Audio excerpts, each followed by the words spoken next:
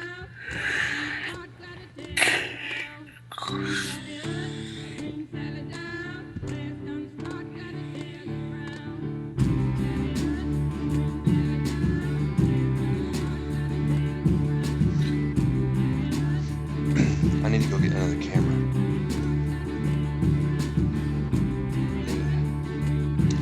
I hate to say it, but I might just go ahead and tear down the sump studio and just move all the cameras in here.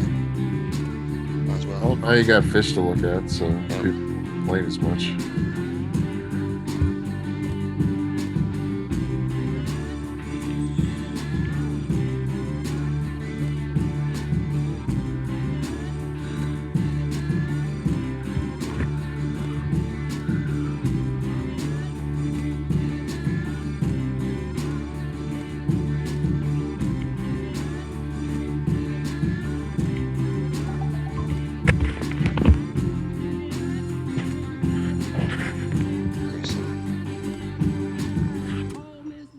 Grayson, get your alarm.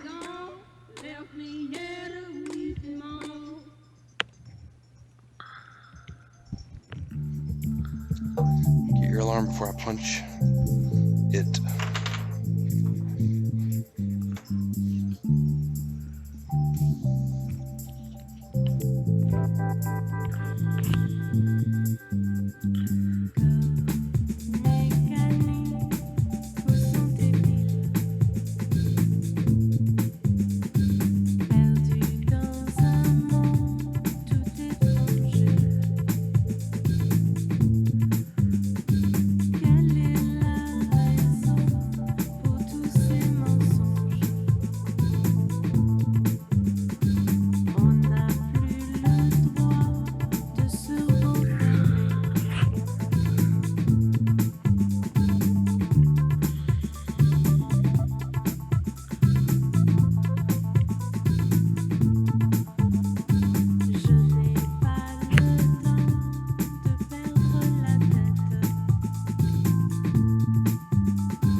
Interesting. So what I'm reading is, if you keep the water in the overflow box below the holes, you should have a higher flow rate. But I still think you might end up being disappointed with the flow rate, from what I'm reading. But we'll see.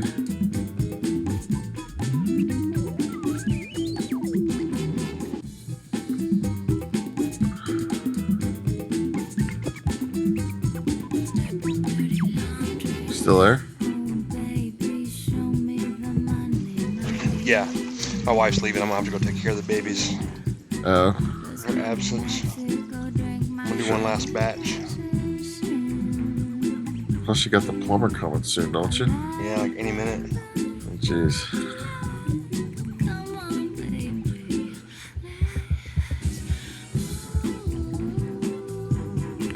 Yeah, I don't know. The more I read, the more scared I get, but then I see other people saying certain things, and I have a feeling 1,200 gallons per hour is going to be your maximum, which isn't terrible. That's like 8 times almost for.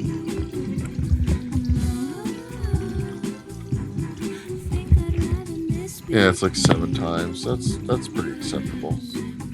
That's not bad.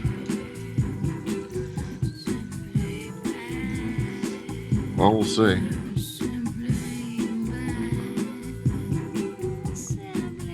Hey, Pipes. Come here, sweetie.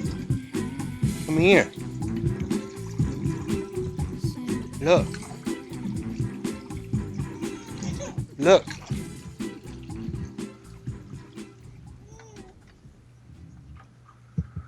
All right, let me put this, start the drip on these fish. Come here, sweetie. I'll get you.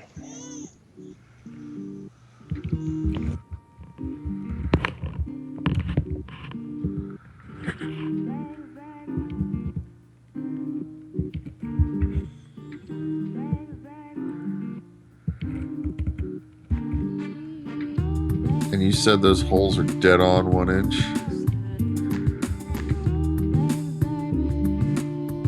Oh, man. Yeah, they are definitely 1 inch. Not just slightly bigger, not slightly smaller. No, none, 0. Precise to the point of being obnoxious. Yeah. Man. We'll see what happens, I guess.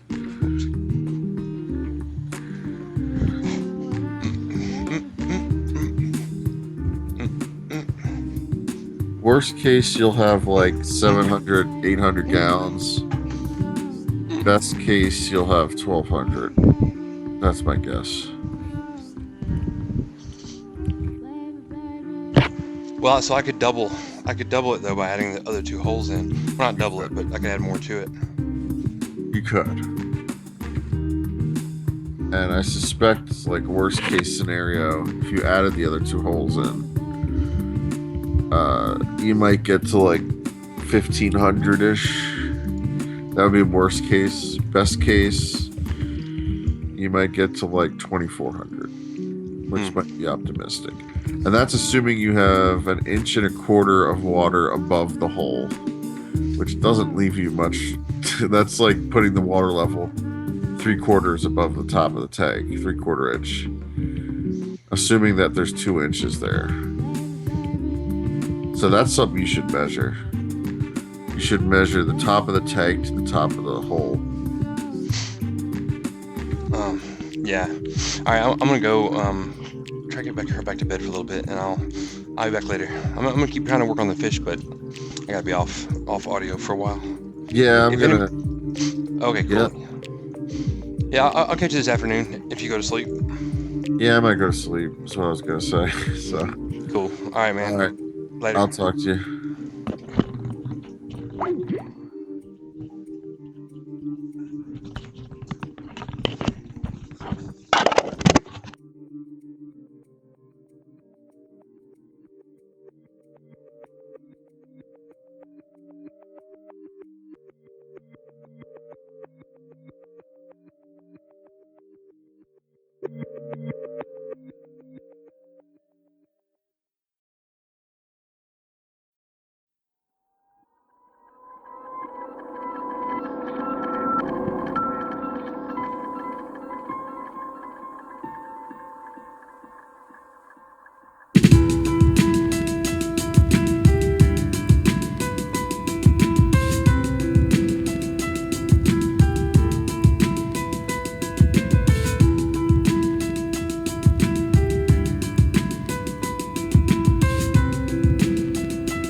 Some people go to church just to signify, trying to make a date with a neighbor's wife.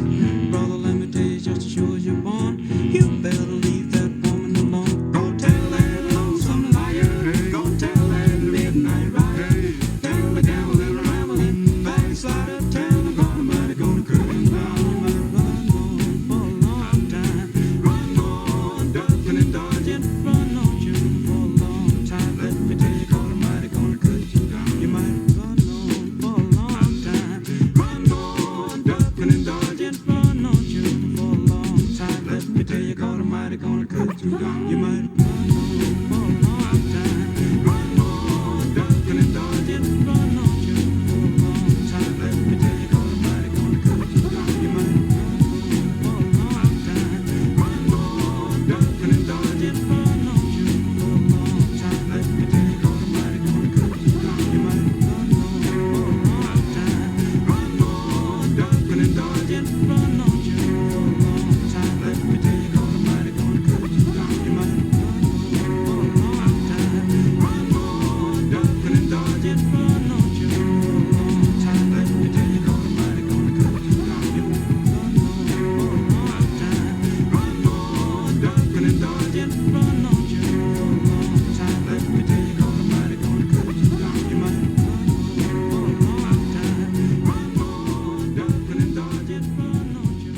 truth in my dad.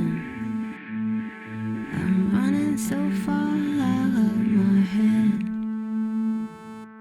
This rain of heart that ripples my day. Can never survive thinking way.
I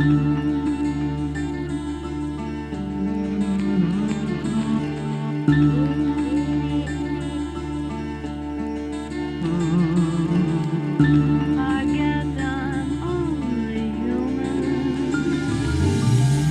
That's the way Harry Vine.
treat.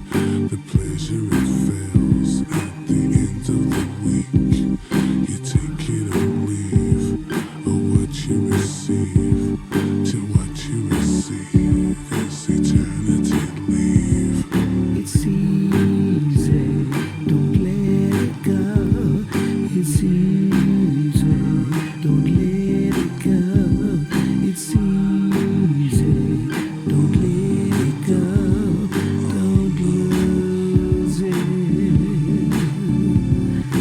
Incandescent light outdoors, in adolescent menopause. And little clicks, you got the music stops. The needle sticks and the penny drops. The summer's gone before you know. The muffled drums, a relentless flow. You're looking at stars that give you vertigo. The suns are burning and dust will blow. Honey scars, I'll keep you near. Our blood is gold, nothing to fear. We killed the time and I love you, dear. A kiss or one will disappear. The last of the last particles, divisible, invisible. The last of the last particles, divisible, invisible.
Now love is all I got, I can't live. Love is all I got, only love in my life. Love is all.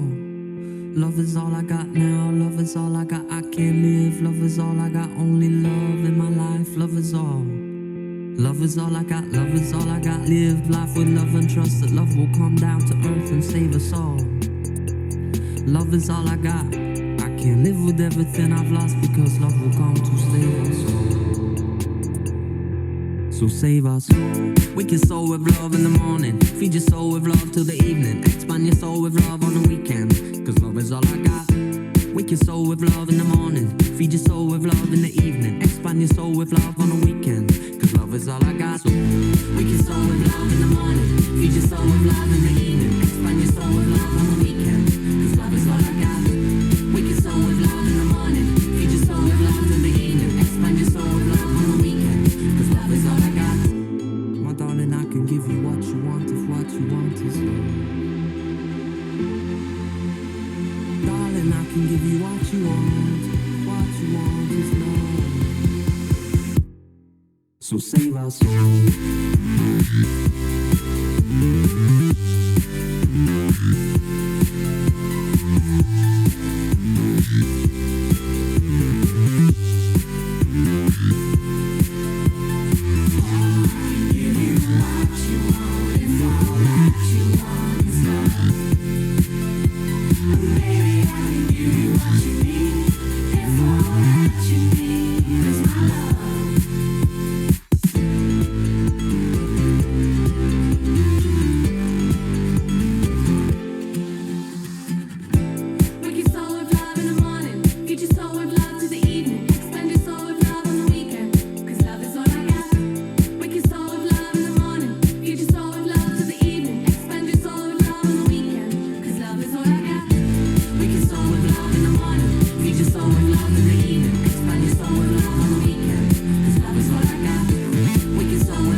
So save our soul.